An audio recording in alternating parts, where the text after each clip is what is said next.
चुनाव में भाजपा की बड़ी जीत, विपक्ष में पसरा सन्नाटा। लेकिन चूड़ियां कहीं और भी टूट रही हैं। 7 समुंदर पार अमेरिका और ब्रिटेन में, खास करके इकोनॉमिस्ट का बयान सुनिए, एकदम मजा आ जाएगा। नमस्कार, आप देख रहे हैं TFI, भारतीय सोशल मीडिया का OG।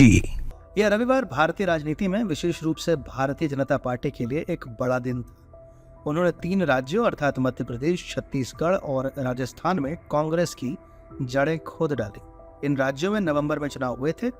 भाजपा की जीत की सुनामी कुछ ऐसी है कि दुनिया भर की मीडिया सकते में है। न्यूयॉर्क टाइम्स, जिसे अक्सर एक लेफ्ट लिबरल उदारवादी न्यूज़पेपर के रूप में चिन्हित किया जाता है, वे काफी नरम पाए गए। कल तक ये कहते नहीं थक रहे थे कि मोदी जी का समय हुआ समाप्त और चुनाव में होंगे वे बर्बाद। लेकिन हाय, ऐसा लगता है कि वे बहुत जल्दी बोल गए। मध्य प्रदेश, छत्तीसगढ़ और राजस्थान में भाजपा की भीषण जीत के साथ वे मुंह में मिट्टी लगाए घूम रहे हैं।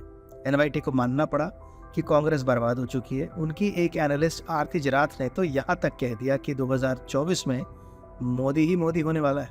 NYT ने यह भी कहा कि मोदी जी डबल गेम खेलते हैं, एक तरफ तो विकास पुरुष की छवि और दूसरी ओर हिंदू हृदय सम्राट। उन्होंने ये भी कहा कि राज्य चुनाव में भाजपा की हालत खस्ता थी, लेकिन मोदी जी के पोस्टर जैसे ही लगे, एकदम से वक्त बदल गया, समय बदल गया, माहौल बदल गया। NYT लगभग भक्तात्मक टोन में कहता है कि मोदी को हराना मुश्किल ही नहीं, नामुमकिन है, इसलिए ये कभी कोई इलेक्शन नहीं हारे और आगे भी नहीं हारेंगे। कांग्रेस बस उनके रिटायरमेंट की प्रतीक्षा कर सकता है। आइए ब्लूमबर्ग की बात करते हैं। ब्लूमबर्ग वाले अंदर से रोते हुए ऊपर से मुस्कुरा रहे थे। एक हफ्ते पहले कहते थे कि मोदी केंद्र से नहीं जाएंगे, लेकिन राज्यों से तो खदेड़े जाएंगे। राम राम, पहले बोल दिए ये लोग भी। अब कह रहे हैं कि स्टेट चुनाव से कभी भी आम चुनाव की भविष्यवाणी नहीं की जा सकती। मतलब माइक मिला है तो कुछ भी बोलेंगे, चाहे खुद को कॉन्ट्रडिक्ट ही क्यों न करना पड़े। ब्लूमबर्ग ने लगभग भारतीय वोटरों को ही ब्लेम करते हुए कहा कि राहुल भाई ने तो जातीय असमानता, बेरोजगारी इत्यादि के मुद्दे उठाए थे, लेकिन भारतीय जनता ने उन्हें नकार दिया। मतलब राहुल जी सही और जनता पागल।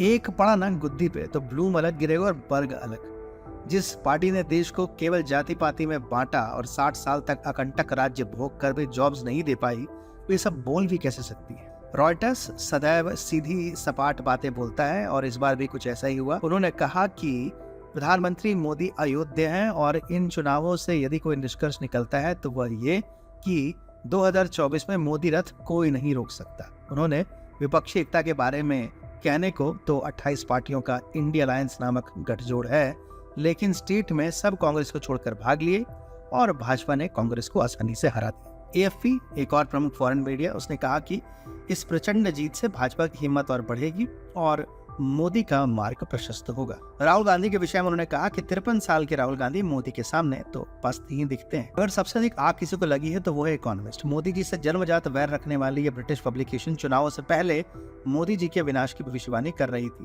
कह रही है कि भारत के गरीब उत्तर और अमीर दक्षिण का अंतर और गहरा गया है, क्योंकि जहां पढ़े लिखे अमीरों ने तेलंगाना में कांग्रेस को जिताया, वहीं गरीब और अनपढ़ नॉर्थ इंडियंस ने भाजपा को वोट दिया। वोटर शेमिंग का इससे घटिया उदाहरण कहाँ मिलेगा।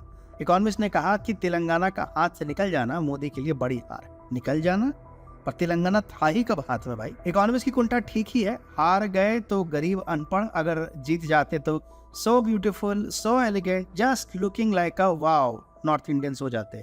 यार हारो तो ठीक ठाक सम्मान से हारो, ये सब क्या बकवास है। और कौन से गरीब भाई, 4 साल में यूपी में क्या हुआ है भूल गए, मध्य प्रदेश को मामा जी कहाँ से लेकर के आए भूल गए। बात करते जलो जलो और जलो, जलने का भी अपना एक अलग ही आनंद है।